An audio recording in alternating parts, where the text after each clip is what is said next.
Sondre Berg has close to a decade of experience in calisthenics, hand balancing, and acrobatics. His physical skills are breathtaking to watch and have garnered him a loyal following. If you desire bodyweight strength and movement mastery, our guest Sondre will teach you what it takes. If you were starting again as a beginner now, Sondre, what would you do differently? I did this ego lifting that I tell people not to do. I mean, most of us have been there. It's easy to get carried away in your ego and forgetting or not considering what might be most productive. Like in the case of a one-arm handstand, the single most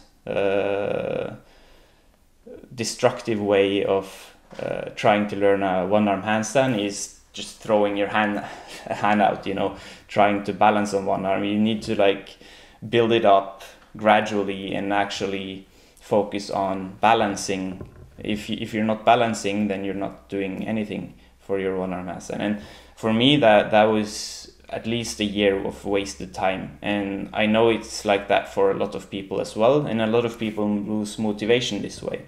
Luckily, you meet people, you get some tips, and that's what happened to me. And I sort of got through it, but there was a point there where I was super demotivated, and I was like, is it really worth it, learning this one single skill? And in the end, sure it was, but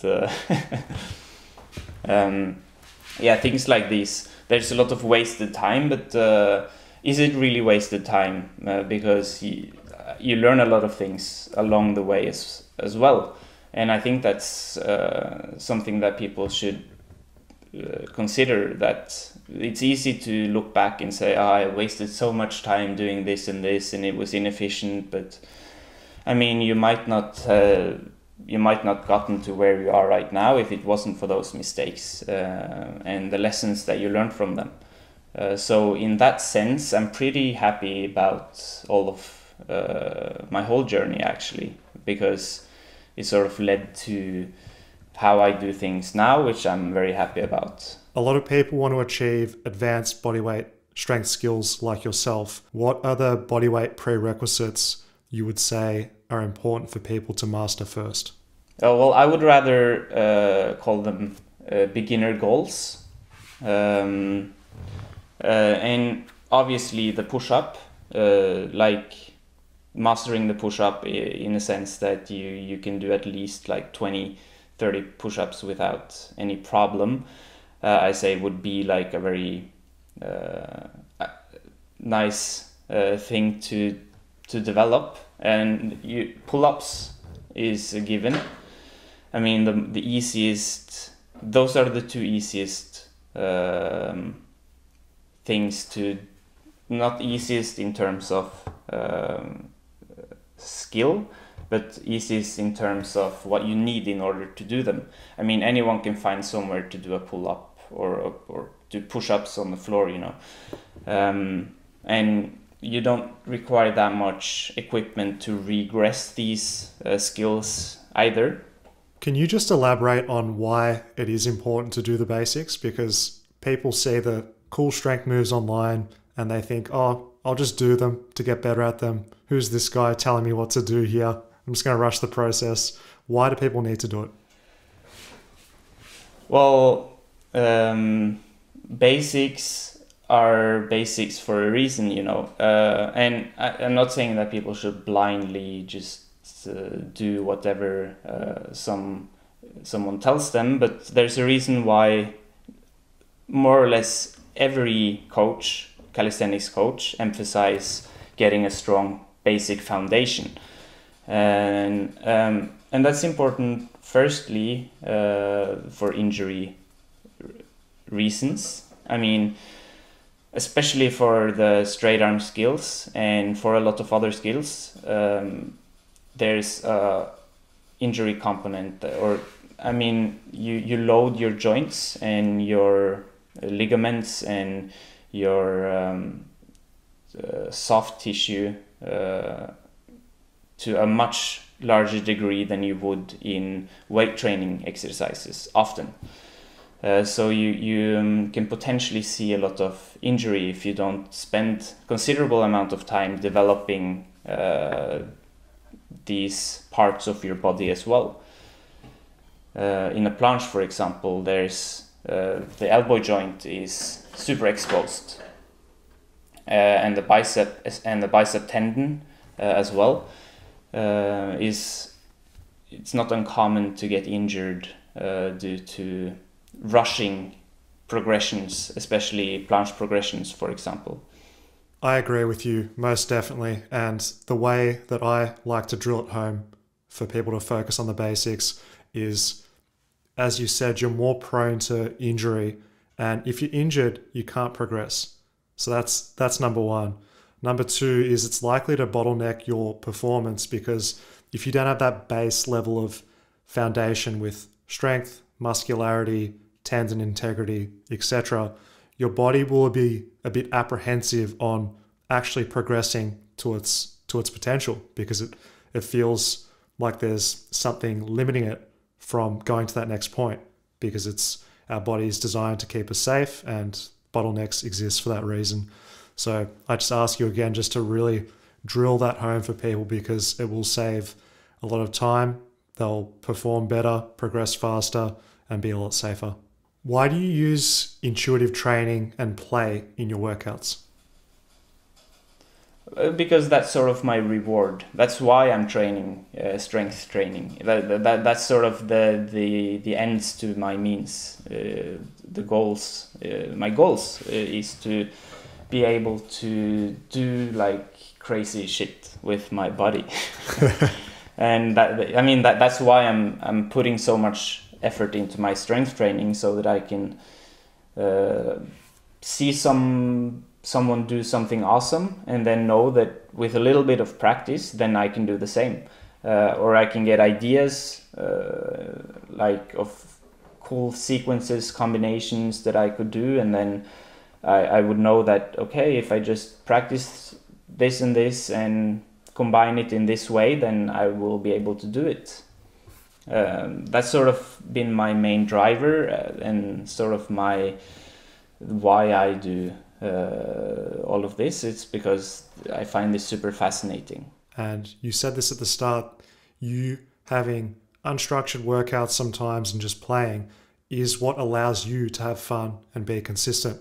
For someone else, if they prefer structure, dotting their I's, crossing their T's, knowing exactly what everything's being done, then they might not be as inclined to be doing this play style, but it makes sense, and that's probably why you're still going to this day as strong as you are. What are some handstand myths that we hear about online that you believe are false? Well, it's obviously subjective, very much, and I think there's a lot of them.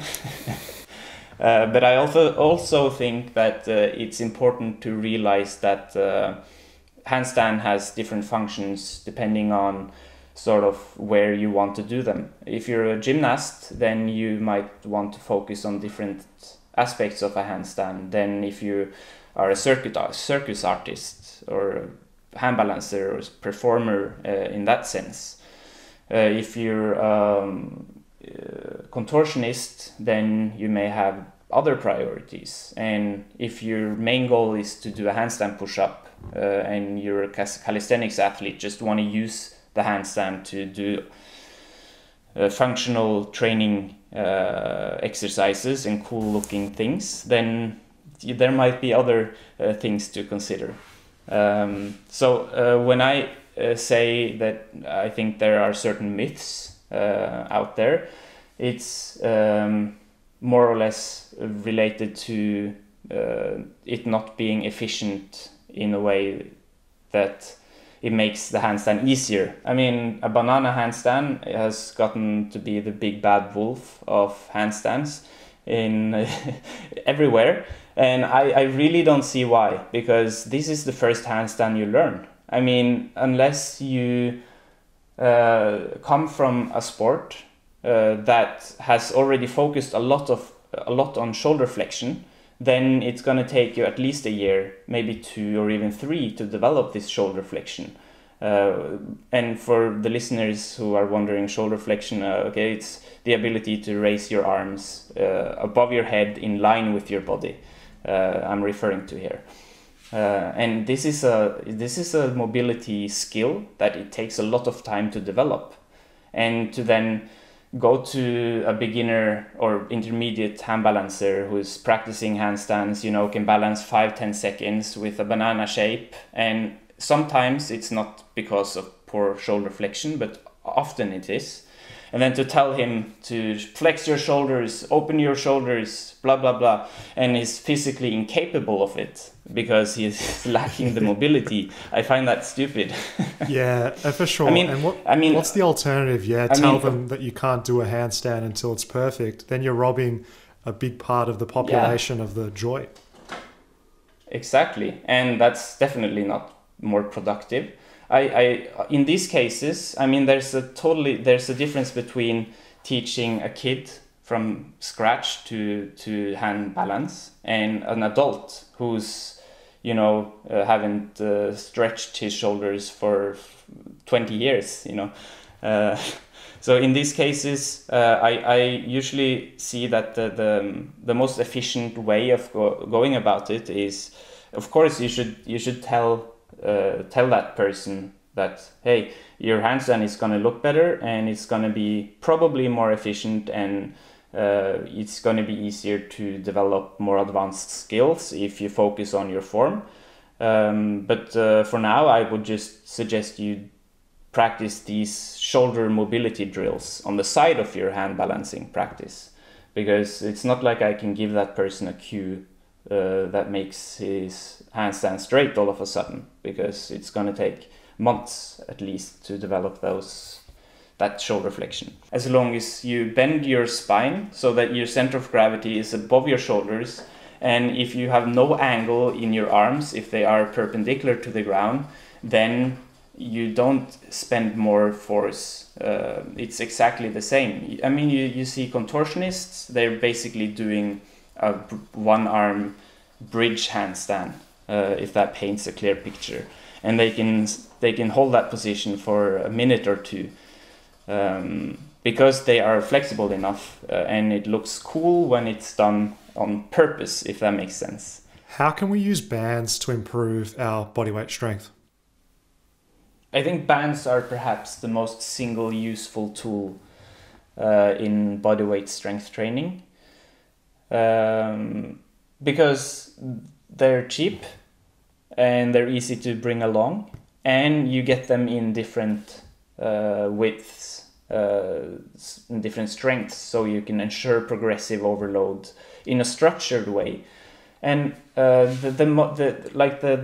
bad thing about rubber bands are that their strength is non-linear, or they're actually quite linear, but they're not constant, is what I meant. So a band doesn't give you 5 kilograms of help through the whole range. It might start with 5 kilograms in the beginning of the range, and then either decrease in terms if you use it for a pull-up, or increase if you use it in other senses. And it's not always a good thing. Sometimes it actually is, but like in a pull-up, you will get more help in the bottom. Let's say you get 10 kilograms of help in the bottom, and maybe 5 kilograms of help in the top position. And depends on how you look at it. But the top position is usually the most difficult for most people. And this comes back to what you were talking about earlier, where bands offer you the ability to get those micro wins and set goals along the journey, instead of just being like, I want to achieve a full planche or a full front lever. You can see that month to month you're decreasing the band assist, maybe you're lowering the anchor height, and you can see that measurable improvement over time. What would you say are your favorite exercises for using bands? All of them. For my own sake, I had huge gains when I started using bands in a structured way to train my plunge. I mean, plunge has been a pain in my ass for years through. I mean, my body is not exactly perfect for it, and exercises like the plunge and the front lever are heavily dependent on body proportions. So for me, this has been a terrible, like a very long journey. And using bands was sort of the thing that got me there in the end. What are cluster sets and why are they useful specifically for bodyweight strength? Well, cluster sets are sort of sets that are divided into to subsets. So a cluster would be a subset. So instead of doing let's say 5 repetitions, suppose that 5 is your rep max. So instead of doing 5 repetitions and then resting for 3 minutes, you could do 3 repetitions, do a short rest for maybe 20 seconds, and maybe you'll be able to do 3 more sets, then rest for 20 seconds again, and then 3 more sets, or repetitions, sorry. And then perhaps you would be able to do 2 more even. So that would be 4 clusters and a total of 8 repetitions. And it would still be 1 set, but you would get more repetitions done. And so it's sort of an efficient way of adding more volume without doing more traditional sets. So you would do these subsets and you would not go all the way to failure, but it's important to, like, you couldn't, if you couldn't use an exercise with a 10 rep max and then do subsets or cluster sets of 3 repetitions. That wouldn't make sense. So you would still need to stay like somehow close to this close to your rep max, but not so close that you won't be able to perform consecutive cluster sets. When you're at some point, then let's say I can do 5 repetitions of handstand push-up. That's my max against the wall. And then next week, maybe I'm not able to do 6, but perhaps I could add a cluster set and progress this way instead of adding another set in the end of the workout. So it's a way of being creative with how you enforce progress in your training as well. So perhaps in this case I would be able to do 4 repetitions of handstand push-ups plus a cluster set of 3 repetitions. Seems like a universally sound strategy because after some time it's very normal to plateau with traditional straight sets, and it might be weeks before you even can add an extra rep to that if you're doing sets of 5. So it just seems that clusters are a great way of managing your fatigue per set, but accruing a lot more volume than would be possible with traditional straight sets. And it seems excellent for those strength skills as you perfectly described. For beginners who want to start their handstand journey, how do they overcome the fear of inversion? You can't really train productively if you're scared of falling. So that's always something I emphasize in the sort of beginning journey. And it's also something that annoys me a lot when I'm looking at tutorials from, you know, some fitness influencers and where sort of they give the impression that the starting point is wall assisted handstands, while that's actually, at least in my book, that would be more on the limit or on the verge to intermediate handstand practice. The first steps would be learning to headstand, which is not as intimidating, and you can do a lot of you can in a lot of way make it more safe by doing headstands with, you know, pillows and using a wall and making sure you don't fall, and then gradually sort of getting used to the position, getting comfortable there, and most importantly, learning to fall. First by falling controlled, you're not really falling, because falling is by definition something you do unexpectedly.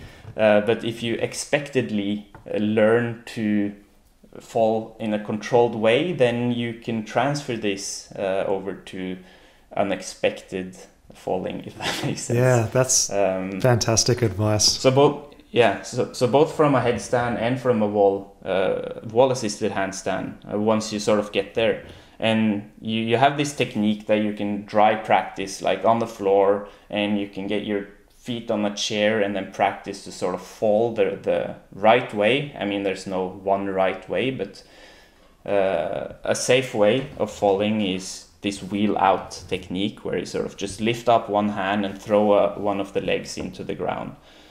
And this you can do starting in a pike position on the floor, and then you can move your legs up on a chair, and then you can move your legs a little bit up the wall, a little further up the wall, till you're in like a wall assisted handstand. And eventually you could start to sort of kick yourself out from the wall and fall deliberately, and then eventually you could try to actually kick yourself so hard off the wall that you have no other choice than falling. And that's sort of when you're at that level, then you shouldn't need to be worried about falling when you're practicing handstand kick-ups on the floor without any wall assistance, for example. Then you'd sort of know in your head that if I fall, then there's no problem, because there really isn't a problem if you fall, if you know how to fall. The problem is if you fall without knowing what to do, then stuff can happen. Excellent advice. I like that starting point with the headstand. It makes sense because you're in contact with the ground. You got 3 points, a wider base of support. It feels a lot more stable. It's close to the ground, so there's that less fear element because you're not further away. And that is a huge point you raised, Sondre, about learning how to exit the handstand or fail in a controlled sense, because if we think about fear in terms of balance, it's the unknown element. People are afraid that they're going to fall over and hurt themselves. But through what you said with the exposure therapy, in a way, if you will, starting in a really regressed manner, gradually increasing the difficulty or seeming difficulty, and then building confidence within ourselves to know that if we lose our balance, no stress. We know how to exit safely and withstand that. So that's, if people apply that, I think they'll find that handstand journey will gradually get less and less scary, and they'll build that comfort. Today's sponsor for the show is Fitness FAQs. Use the coupon code podcast10 to save 10% at checkout when shopping on fitnessfaqs.com. Enjoy the discount, and let's get back to the conversation. Regarding mindset, we all get frustrated when we don't progress. How do you deal with this personally and keep yourself pushing forward healthy? Well, for me, this has mostly been related to my generalistic way of training, because when I stagnate, I usually stagnate in one part of my training and not all of them all at once. So I'm able to sort of push my way through a boring period of strength work by seeing major or minor improvements in my hand balancing, for example. So this is also one of the reasons why I appreciate having such a generalistic way of training, because even though I progress slower in each respective thing, then I also always see progress in something. Yeah, nice. That's a good approach to apply universally.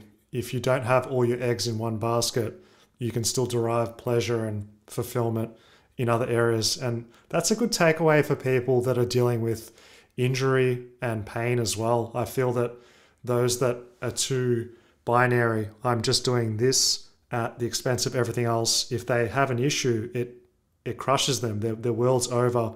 But what I take from what you're saying, Sondre, is that having more of like a holistic, well-rounded approach allows you to overcome setbacks, overcome injury, and still find a way to keep yourself fulfilled and progressing in some aspect. And for me, I've been injured in probably all the ways you could get injured, like classically in calisthenics training.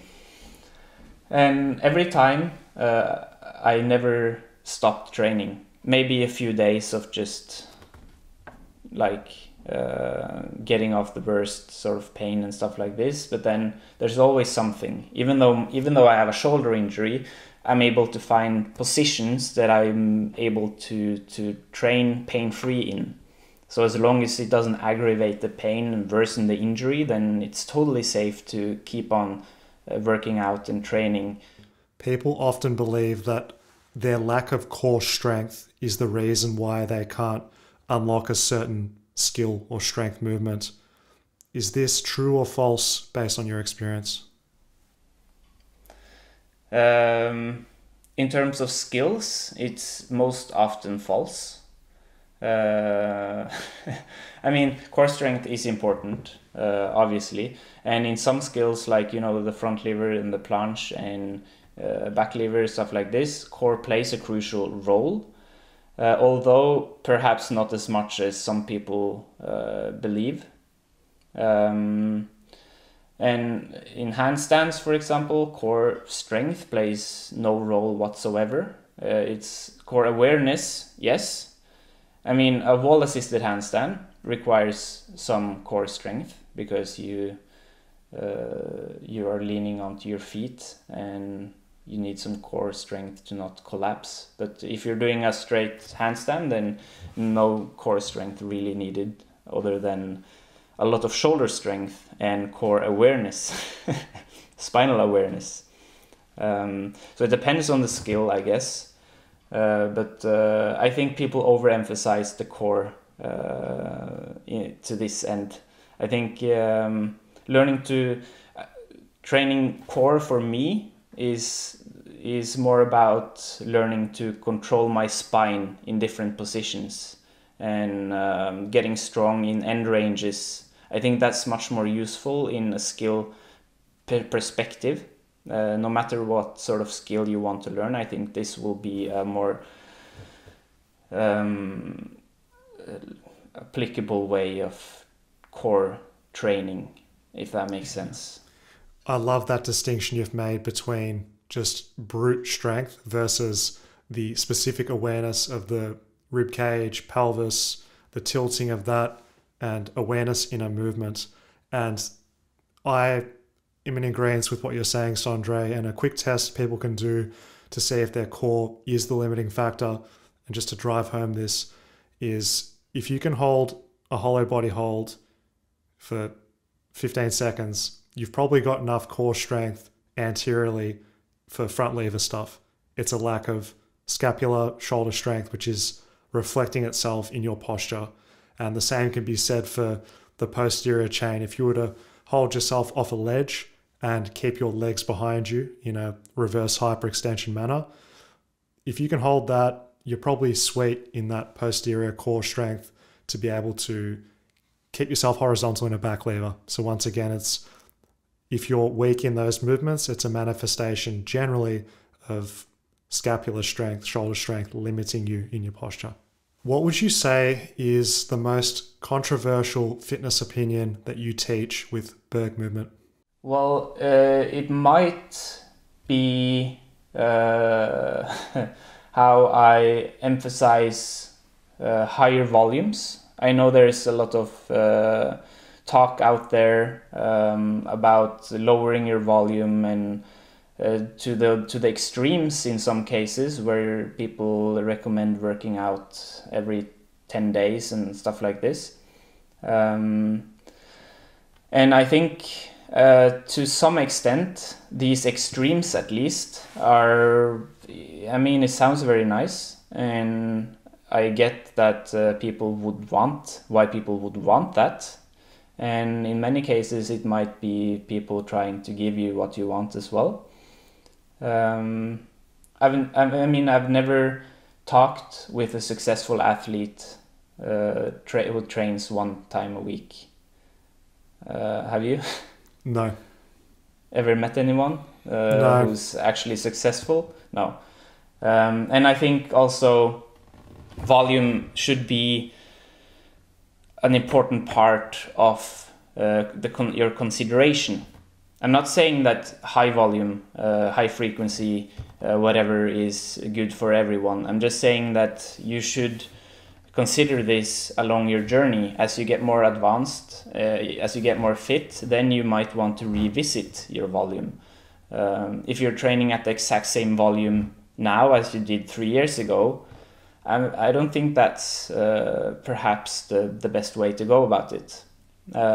You should expect that as you progress, as you get stronger, as you get into the intermediate stages, to the advanced stages, you should expect to put more time and effort into your workouts, and you should expect to have a higher volume, more sets, more exercises perhaps.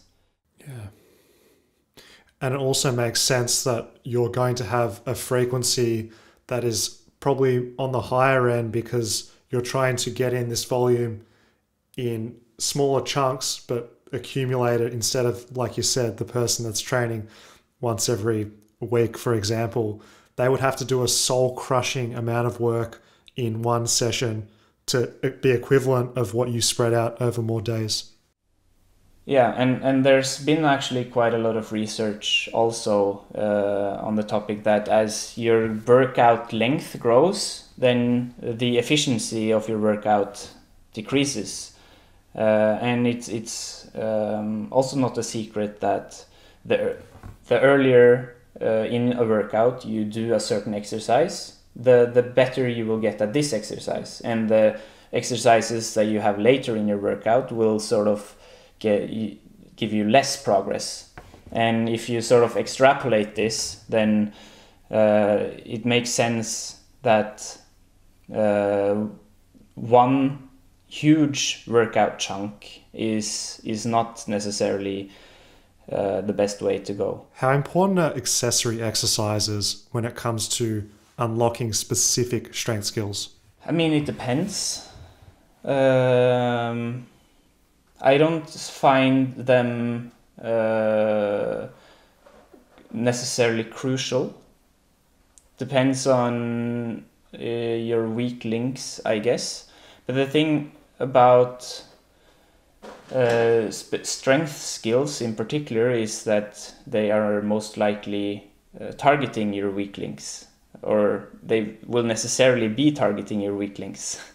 If you try to learn a skill that, let's just for simplicity's sake say that it targets your chest, and your front delts, and your chest is super weak, then that skill may target your chest and your front delts are sort of not getting very much developed. So I think depends on sort of what your goal is. If your goal is to keep developing all of your muscles as much as possible, then it's important to use accessory exercises to make sure that all of the muscles get the attention that they require, if that makes sense. Because the weak link will always be the limiting factor in a specific strength skill. I find your story, Sondre, regarding your one-arm handstand journey very fascinating, because I feel that in order to achieve this feat, it took a lot of time and a lot of effort, and you had a lot of lessons that you gained from this. Can you share what perspective you've gained from what's involved with achieving advanced movements? Advanced skills such as the one-arm handstand takes a lot of effort and time, and progress is super slow. So it's very easy to get demotivated because you're basically not seeing any progress. So what one thing that I would have done differently, that I think would hugely affect my motivation, would be to find creative ways of measuring my progress. That is not just measuring seconds of hold. There are so many creative ways of progressing. If you take notes. What things did you find were relevant to movements of balance or skill? How do you go about setting micro goals for those type of things? Succession rate, for example, for kick-ups or entries. In a one-arm handstand in particular, the entry would be leaning from a two-handed handstand into a regression of the one-arm handstand. For example, leaning into a 5-finger assisted one-arm handstand, then going back to two-handed. That would be sort of one repetition, successful repetition of one-arm handstand entry, if that makes sense. So I would divide into entries, because entries are super important. Those, if you're not able to efficiently enter a position, then you're wasting a lot of time. So when practicing entries, that should be the focus. And another thing that I would divide into like different categories, would be holds, quite naturally. When practicing handstands, you're practicing balance and holds. And instead of just counting the seconds of balance, like 10 seconds of freestanding handstand, there's a lot of, when balance is a part of the game, there's a lot of uncertainties. So it's better to sort of accumulate time over a number of sets, for example. Or I often also like to sort of set like a goal time. Let's say I want to balance 30 seconds per set, but I might need 5 tries to get there. And then perhaps 2 weeks later, it will take me 3 tries to get to those 30 seconds. And it would obviously go up and down. So maybe I'm doing 5 sets of this, and then I could sort of take the average of that for that workout, and perhaps the average would be much better than it was 2 weeks ago. With the hollow back handstand, how did you get the flexibility to be able to do this? Well, that's actually an interesting question, because in the beginning, I was basically training hollow backs. That was my main means of doing it after attaining a handstand. But I have to admit that it was not super efficient, and I got injured like at least 2 or 3 times because of this. So at some point I started approaching it in a different way. I eliminated the balancing part to make it more consistent. I would do several drills, but one super efficient drill that I think in terms of both developing mobility, strength and awareness in the position is doing these hollow back races going up and down. And obviously the deeper you go, the harder it gets mobility wise and strength wise. So you could use in the beginning just going in and out from a wall and then getting lower and lower with your legs until you can do it on an elevated surface, for example, which is basically an elevated bridge press to handstand. There's a difference between demonstrating and building these type of movements, because we see on social media the end result, people like yourself doing these awesome hollow backs in these pristine locations with just movement mastery. But as you said, the majority of your time was spent building it independently with a wall.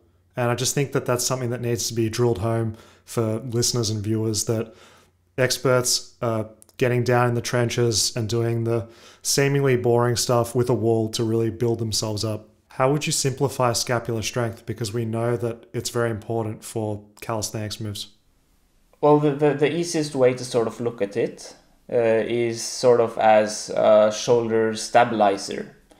And whenever you're doing something that loads your shoulder, your scapula will pull your shoulder most preferably in the opposite direction, if that, or in the same direction as gravity, if that makes sense. So in a push-up position, you want to push your shoulders towards the floor in order to remove excessive pressure on the joint and to load your muscles, in this case the muscles responsible for protraction, scapular protraction.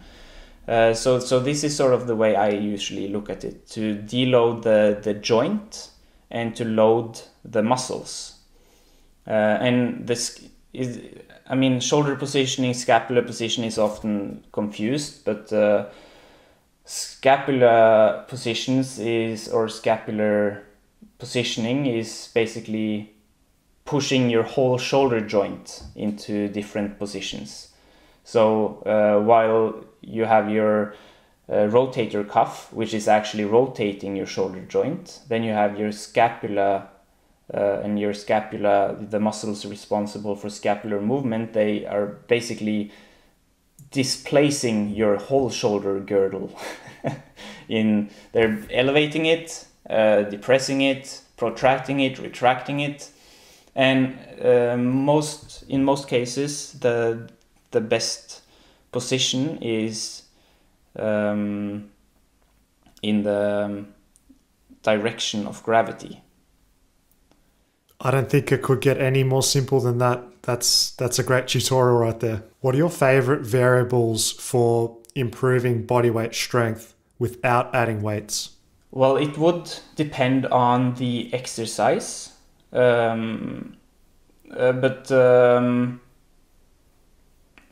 deepness, hands down, would be in pushing skills.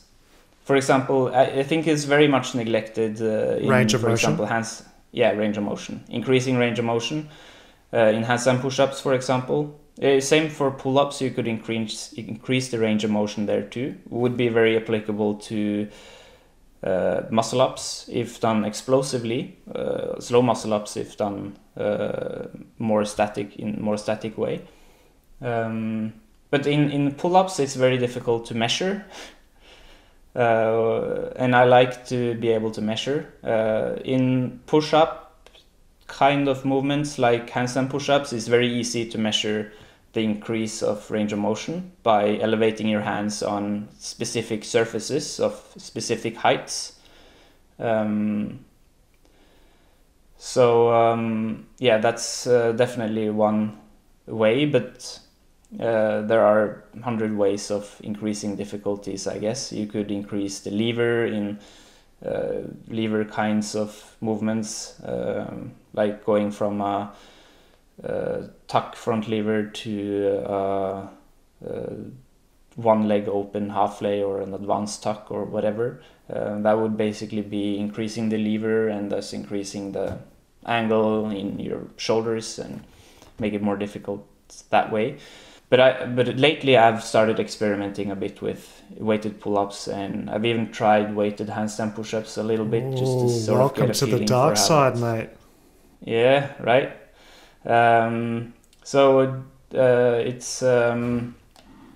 It's something that I intend to experiment more with, to see the transferability and to change up my own training a bit as well.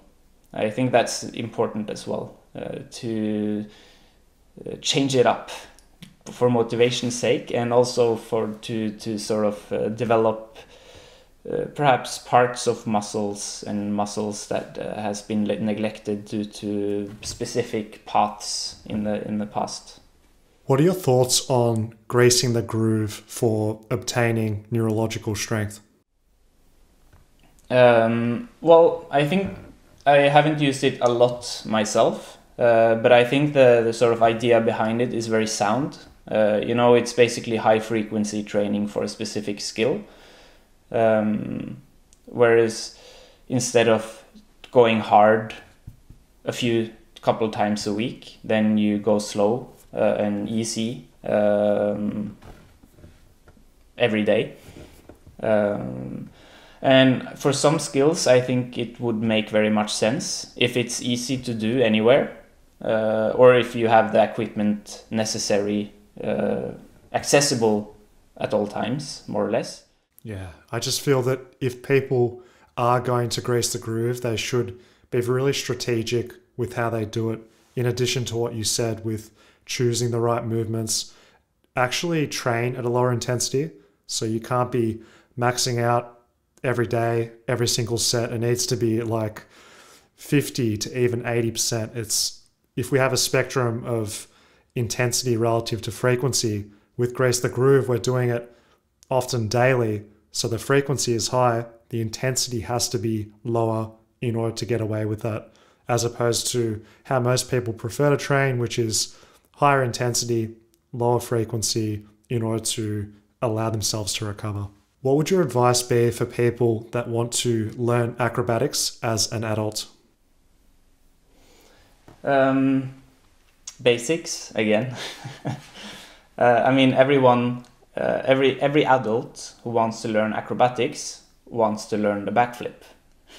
In my experience, maybe not in all cases, but you get the idea. They want to learn the high level skills because those are the skills that look cool, and I totally agree. It might be boring to spend a lot of time on the basics, but for acrobatics it is perhaps even more essential than anything else, because the outcome of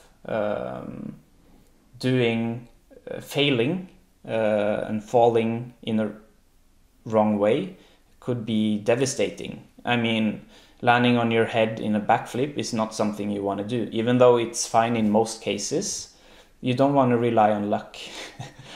So it's also about learning to be comfortable in rolling all different directions, learning to control your limbs properly, learning to fall, setting up for success in failure in terms of, for example, if you want to learn a backflip, then learning how to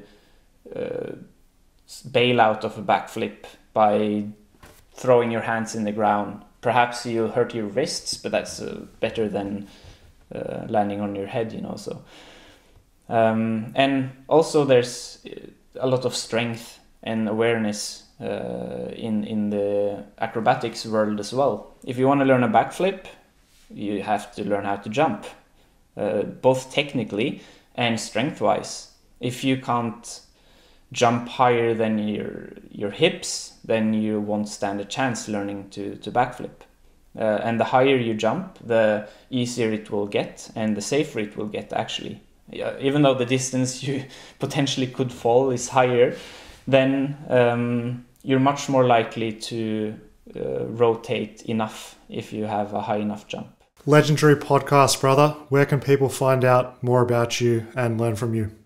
Well, you have my social channels, Instagram and TikTok, Sondre_Berg. YouTube, Sondre Berg. I also have a website, www.bergmovement.com, where I both have articles and also where I offer my programs through an app. Thank you so much for your time. It was a pleasure chatting. See you soon. Thanks everyone for listening. Visit fitnessfaqs.com to master calisthenics and become a bodyweight pro.